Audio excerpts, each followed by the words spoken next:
नमस्कार दोस्तों। धरती का स्वर्ग या स्वर्ग की धरती जम्मू कश्मीर घाटी क्या वास्तव में पर्यटकों के लिए स्वर्ग है? यह कहने में भी आप संकोच होता है।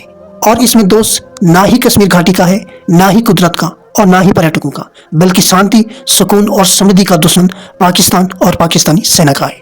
दोस्तों, कैसा महसूस होता होगा जब हम अपने देश की धरती और धरती का स्वर्ग पर जाने से पहले डरे हुए, सहमे हुए होते हैं।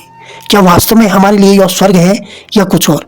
यह बड़ा सोचनीय प्रश्न बन गया है। जम्मू कश्मीर के अनंतनाग जिले के पहलगाम में मंगलवार को हुए भयानक आतंकवादी हमले ने पूरे देश को झकझोर कर दिया और इस भयानक हमले में 26 लोग अपनी जिंदगी गंवा बैठे। इस कायराना हमले में 17 लोग घायल भी हुए और इस हमले का शिकार हुए अधिकतर लोग पर्यटक ही थे, जो अपने परिवारों के साथ मिनी स्विट्जरलैंड कहे जाने वाले जम्मू कश्मीर घाटी में घूमने आए थे। 2019 में पुलवामा में हुए आतंकी हमले के बाद यह देश का सबसे बड़ा हमला है। दोस्तों, इस कायराना हमले का जिम्मेदार पाकिस्तान और पाकिस्तानी सेना है।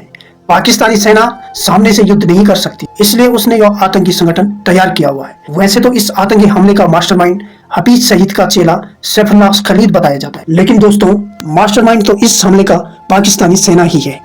और इस हमले का क्या, अब तक जितने भी हमले हुए हैं, Taj hotel Mumbai attack, Pulwama attack, Indian parliament attack, सबका मास्टरमाइंड पाकिस्तानी सेना ही है। क्योंकि आमने सामने की लड़ाई पाकिस्तान की गीदड़ सेना नहीं कर सकती है।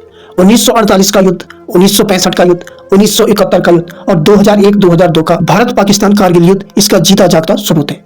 और यही कारण है कि पाकिस्तानी सेना ने आतंकी संगठन को जन्म दिया। पाकिस्तानी सेना इस आतंकी संगठन के गीदड़ों को फूलों से स्वागत करती है और यह आतंकी संगठन पाकिस्तानी सेना के अधिकारियों को पूरी मदद करती है। और ऐसा नहीं है कि भारतीय सेना ने इन्हें जवाब नहीं दिया, हर बार दिया गया और इस बार भी दिया जाएगा। लेकिन दोस्तों, फिर होता क्या है? वही आतंकी हमला। दोस्तों, अगर विष को समाप्त करना है तो सांप के फन को कुचलना होगा, ना कि उसकी पूंछ को। और इस बार हमें पूरा विश्वास है इंडियन गवर्नमेंट पाकिस्तान को ऐसा करारा जवाब देगी कि पाकिस्तान तक उफ तक नहीं निकलेगी। तो दोस्तों, पाकिस्तानी सेना और पाकिस्तान को करारा जवाब दिए बिना ही हम चैन से नहीं रह सकते, जिसके लिए इंडियन गवर्नमेंट ने एक कदम भी उठाया है। और इस संबंध में CCS की बैठक हुई, जिसमें पाकिस्तान से सिंधु जल समझौता खत्म किया जाएगा और इस समझौते से पाकिस्तान के हजारों एकड़ जमीन सूखी पड़ जाएगी। साथ में भारत में पाकिस्तानी उच्चायुक्त को बंद किया जाएगा और 48 घंटे के भीतर पाकिस्तानी राजनयिक को भारत छोड़ने को कहा गया है। साथ में अटारी बॉर्डर का चेक पोस्ट बंद किया जाएगा, जिससे भारत और पाकिस्तान के बीच का व्यापार